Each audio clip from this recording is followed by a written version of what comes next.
Magandang umaga po sa lahat. Oras ng magkape at pandasal. Si Bishop Chito Tagle po ito ng Diocese ng Imus.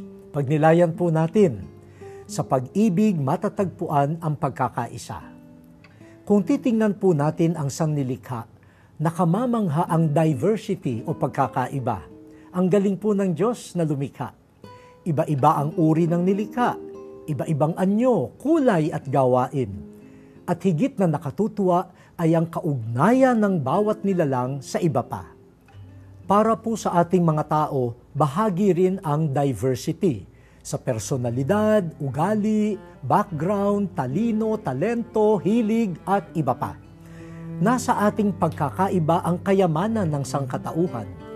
Nakalulungkot lamang isipin na ang pagkakaiba ay hindi nagagamit sa tama dahil nagiging daan sa inggitan, pagsisiraan, kompetensya at diskriminasyon. Paano natin mapapanatili ang ugnayang may pagdadamayan sa pagitan ng iba-ibang tao? Walang iba kundi sa pag-ibig.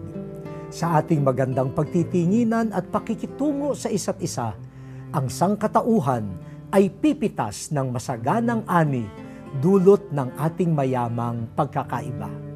Iwasan na natin ang nakasisirang hidwaan. Mag-ugnayan tayo sa pag-ibig. Manalangin po tayo. Salamat o Diyos sa paglikha mo sa mayamang kalikasan at sangkatauhan. Mapanatili nawa namin ang ugnayang may pagdadamayan. Amen.